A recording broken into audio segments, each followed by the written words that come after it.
This is a warm guide to coping with the disappointment of a negative pregnancy test, because that one pink line doesn't just feel like a result, it feels like a door closing. But what if I told you that that moment could also be the start of something beautiful? We hear stories of women who have persisted through months, even years of negative pregnancy tests, only to achieve success. Look at these positive pregnancy tests. They didn't just happen by chance. Surely there's some magic formula or secret discovery or some body hack or the ultimate tactic that made it all happen, right? They must have unlocked the cheat code to fertility. Could it be a hidden fertility technique that no one is sharing? Is it their unwavering mindset or a secret practice that they swear by? Or do they know something that we don't? And they'd rather not share it and just keep it to themselves? Well, there is a secret, but it's not what you think. The secret to success isn't about following some hidden technique or a trick. It's about this one thing, and without it, pregnancy itself can feel impossible.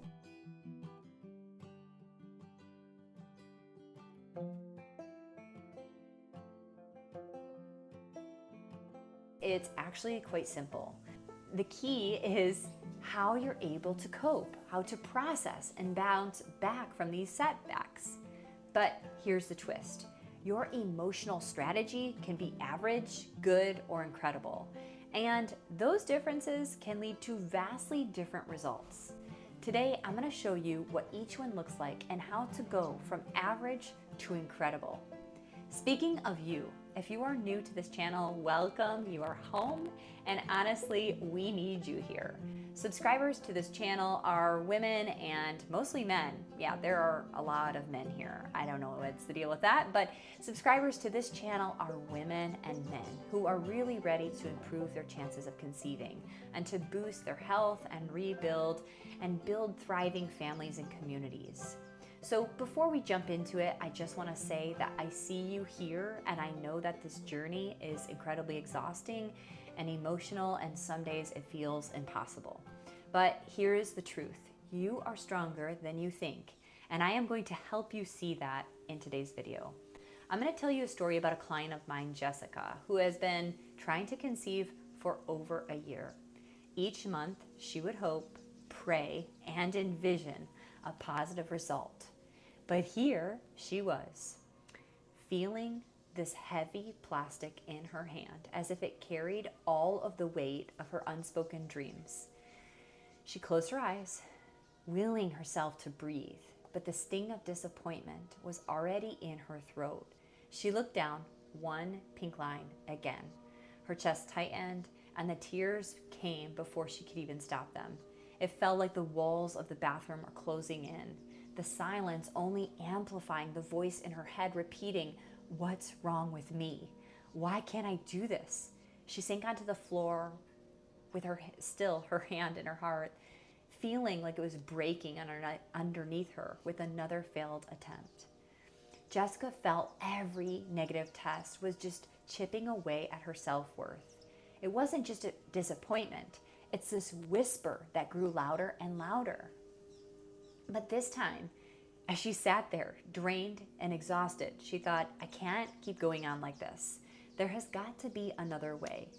Sitting on that floor, something shifted inside of her. She realized that she couldn't and she didn't want to keep living like this, carrying the weight of this journey alone and letting it define her. What Jessica didn't realize at this moment of the breakdown, was going to lead her to a breakthrough, this moment to cope with her emotional roller coaster that she had faced every single month. Over time, she discovered these 3 simple but powerful strategies that not only helped her heal, but it also gave her her sense of strength and clarity back.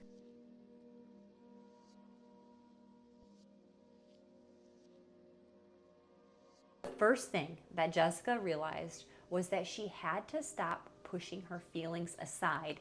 Instead of bottling everything up, she started to create space to fully feel her emotions. At first, it felt very uncomfortable. But then something incredible happened. I told Jessica about Annie, a friend of mine who used to have what she called these cry days. Annie would pick a quiet Sunday when the world outside seemed to slow down. She'd curl up on her couch in her cozy blanket and start to set the mood.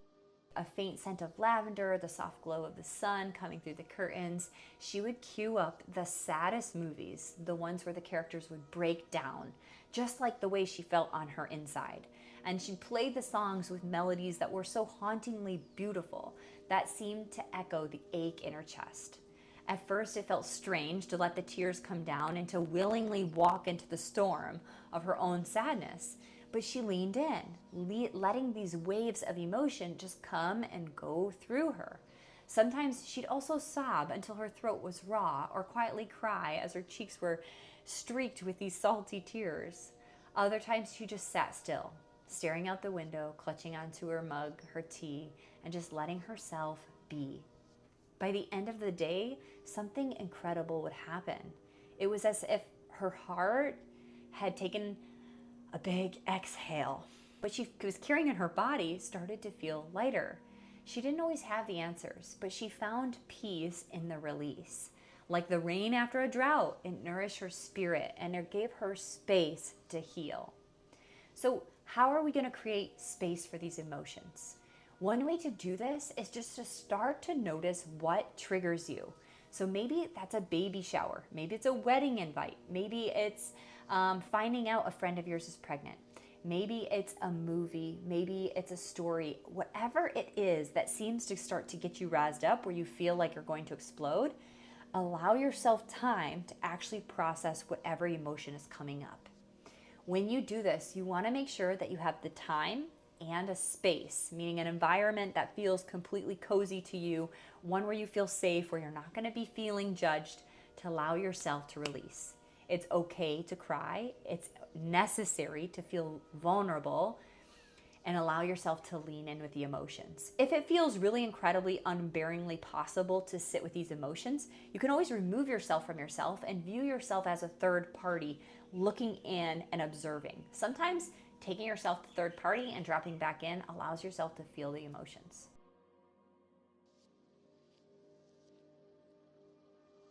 It's not really about the movie or the song. It's actually about learning to give yourself the permission to feel your emotions that you might have otherwise else just pushed aside. When Annie started creating this space for her grief, she started to notice that her body actually responded immediately. The tension that she was carrying in her chest began to ease. And this dull ache that she had in her lower back, she didn't even realize was tied to the emotional stress that she was carrying. Her sleep also started to improve. She noticed she wasn't waking in the middle of the night, tossing and turning with endless what ifs keeping her awake. Emotionally, she felt lighter. And for the first time in months, she could think about her fertility journey without a lump forming in her throat. It was as if she was being acknowledged with her grief and allowing herself to release it, and piece by piece, instead of being weighed down by it. This aligns with psychologist Dr. Susan David calls emotional agility. By processing our emotions instead of suppressing them, Annie reduced her long-term stress and created space for healing. It wasn't easy because this is an experience she wasn't used to doing, but it was transformative. And the best part, these moments of clarity gave her a renewed sense of hope and energy to keep moving forward.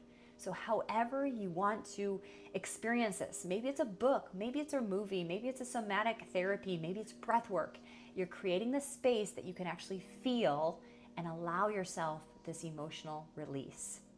By sharing Annie's story with Jessica, she began to see how powerful it was to make room for herself to actually process her emotions. And it helped her to feel this clarity, to feel physically lighter and reconnect with her hope. But the truth is, even when we face our emotions, the weight of this journey can still feel unbearable. That's why the next step that Jessica took was so crucial, and it might surprise you. It's leaning in to what grounds you. Jessica and Annie approached their journeys differently, but both found supportive ways that grounded them. For Jessica, it was a quiet morning routine. The soft scent of the lavender from her diffusers filled the air, blending with this fresh, cool morning breeze that slipped through the window. The mat underneath her feet, this cool feeling, allowed herself to feel stable on the earth. And then feeling into her body as she started to move into the different poses, feeling into her breath, feeling the rhythm of her inhale and her exhale, feeling the muscles stretching and releasing the tension became a ritual for her, a gentle way to connect to herself before the rest of the world awoke. This peaceful moment in the room, broken by only the sound of her breath or the occasional birds calling outside, made her feel really centered and ready to take on the day.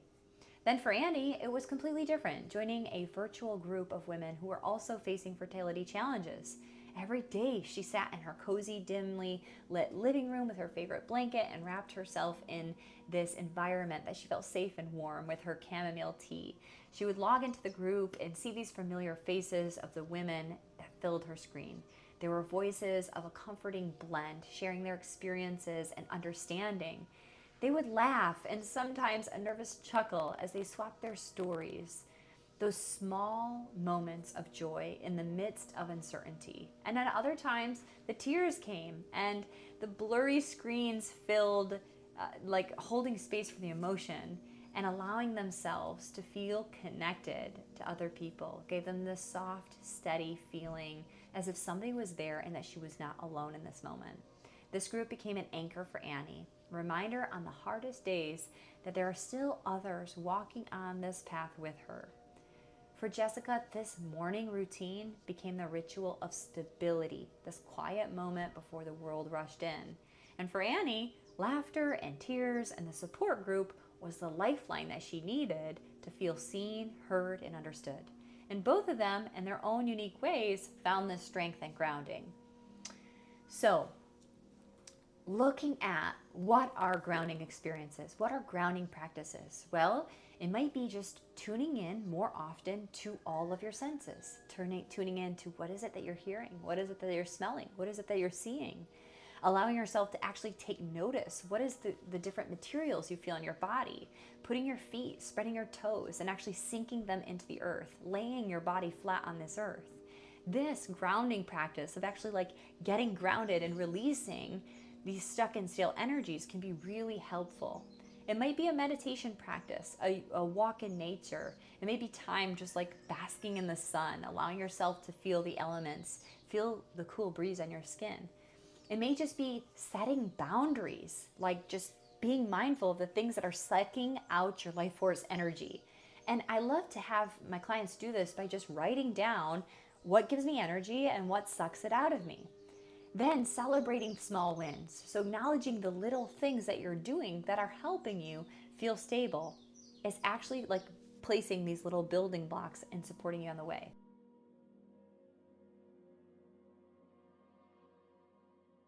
So whether it's joining the community or establishing a new routine, find something that helps you ground. Whatever that is, that may be a community, that may be a routine.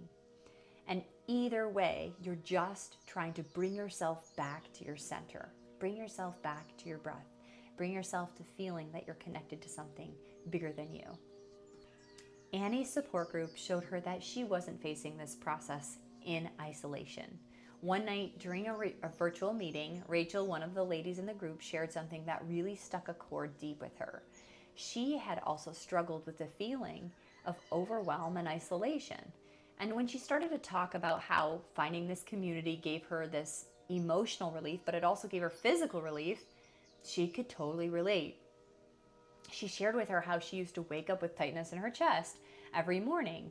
And once she found this community, she realized that she wasn't alone. She felt that her body started to let go of this tension, and she felt like this freeness, like she could actually breathe again. When Annie was listening to this for the first time, she realized that she wasn't carrying this burden of the journey by herself. She began to notice the subtle shifts in her own body after the group calls and the tension releasing from her shoulders, and her sleep improving as she found this new sense of calm and community. and also gave herself more permission to share her story so she could feel that she wasn't alone.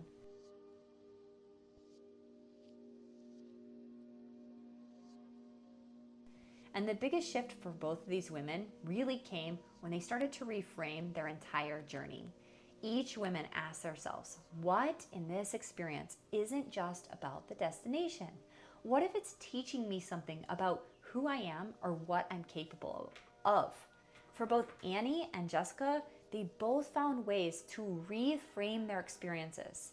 For Annie, it started with gratitude. Every time she saw that negative test, she sat down with her favorite mug of tea, feeling the sun on her skin, and she would just write down 3 things that she was grateful for in her journal.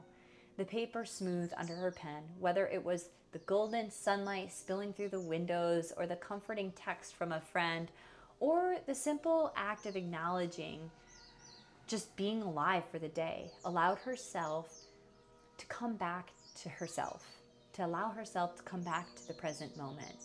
The sound of the birds singing began to replace the sting of disappointment. And over time, this practice shifted her focus, and this gentle shift helped her build into the beauty that was surrounding her. And Jessica's approach was a little different, but is really powerful. In the mornings, when she was building out this new routine, when she was rolling out her yoga mat, when she was taking time to connect with herself before she went into the chaos of the world, it allowed herself to feel into the quietness, the stillness of her breath. And with each inhale, the fresh scent of eucalyptus that she smelled from her diffuser, and each exhale, she would feel the weight of the day's stress move away from her body. And as she moved through these different poses, her body felt stronger, more in tune with what was happening. She couldn't help but feel the sense of pride in how far she had come. At first, she couldn't imagine doing yoga. She couldn't imagine doing these different poses. And now she saw it as this symbolic piece of her resilience and her strength that she gained through this process. And each month that she practiced her routine, it was an opportunity not for her just to improve her flexibility, but to acknowledge the ways that she was growing, setting better boundaries, nourishing her body with the right foods, moving her body, and strengthening her relationships with the people she loves.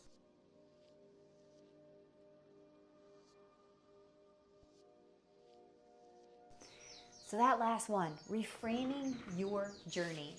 Part 3, reframe. However you want to do this, maybe it's a gratitude journal. Maybe it's just thinking about right now what feels good to you in this present moment, not seeking so far out, not comparing yourself. Another opportunity may be like, what has this journey taught you? In this journey, have you taken a little bit more time to nourish yourself in a different way? Maybe drink more water, maybe lean into more of the holistic practices of taking care of yourself. Every small step along this journey that has brought you closer to yourself, to knowing yourself, to healing yourself from the inside out, is a chance to reframe. You're using this experience as an opportunity to evolve and allowing it to show you who you're meant to be.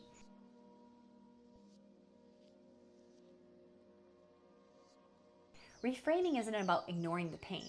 It's about finding meaning within it. And gratitude, as Annie practiced, creates this harmony between the heart and the brain, promoting this emotional resilience. For Jessica, seeing her journey as a chance to grow in her health, moving her body, nourishing her body, it allowed her to enjoy the process. So reframe your perspective. Whether that's through gratitude, self-reflection, self-care, it can be a transformative experience even in the hardest parts of our life. Jessica, who once felt like she was failing at womanhood, now feels like she's building a stronger foundation, a more resilient version of herself. And Annie, who used to hide her tears, now embraces them and allows herself to have other people active in her life through this time. Listen, if you're here, you're not alone, and you do not need to face this without tools and support or hope. This moment doesn't define you, and it is just one chapter in your story. By facing your emotions head on, by grounding yourself with supportive routines and networks, and by reframing your perspective, you can transform the pain of a negative pregnancy test into a powerful opportunity for growth and for self-discovery. This isn't just about coping with disappointment. It's about building emotional resilience and reconnecting with the hope and rediscovering your strength. Jessica and Annie's stories remind us that even in the hardest moments, they can be turning points.